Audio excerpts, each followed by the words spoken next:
Hi viewers, welcome to our channel. Today topic யாரும் அதிகமா பேசாத 3 முக்கியமான ரகசியம். ராஜராஜ சோழன். 1. பெரிய கோவிலின் அடித்தளம். சோழர்களின் மர்மப் பெட்டி. சில வரலாற்று ஆய்வாளர்கள் சொல்லுறாங்க, தஞ்சை பெரிய கோவிலின் அடித்தளத்துல இருக்கிற மூடப்பட்ட அறைகள்ல சோழர் ராணுவம் பயன்படுத்திய போர் ஆயுதங்கள், வரைபடங்கள், நவீனமா தோன்றும் கருவிகள் இருக்கலாம். அந்த காலத்துல இந்தியாவில் இருந்த அட்வான்ஸ்ட் என்ஜினியரிங் பற்றி உலகம் முழுக்க தெரிஞ்சு போயிருக்கும்.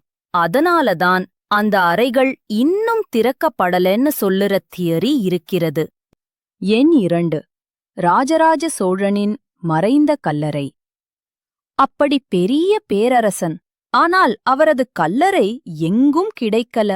சிலர் அவர் சீராக அடக்கமான இடம் இன்னும் தஞ்சை அருகே இருக்கும் அண்டர்கிரவுண்ட் சேம்பர்ல இருக்கலாம் சொல்றாங்க. அந்த இடம் வெளிவந்தால் சோழர் காலத்துல பயன்படுத்திய தங்கச் சின்னங்கள், ஆவணங்கள், இன்ஸ்கிரிப்ஷன்ஸ் எல்லாம் கிடைக்கலாம். நம்பர் 3. ரகசிய கல்வெட்டுகள். தஞ்சை பெரிய கோவிலின் சுவரில் ஆயிரக்கணக்கான கல்வெட்டுகள் இருக்கு. அதுல சில சின்ன எழுத்துகள் இன்னும் முழுசா டீகோடு பண்ணப்படல. அந்த எழுத்துகளில் மறைமுகமான ரகசியங்கள், சோழர் வம்சத்தின் எதிர்காலம், போர்கள், கூடவே மந்திர தத்துவங்கள் கூட இருக்கலாம் என்கிற கதை உண்டு.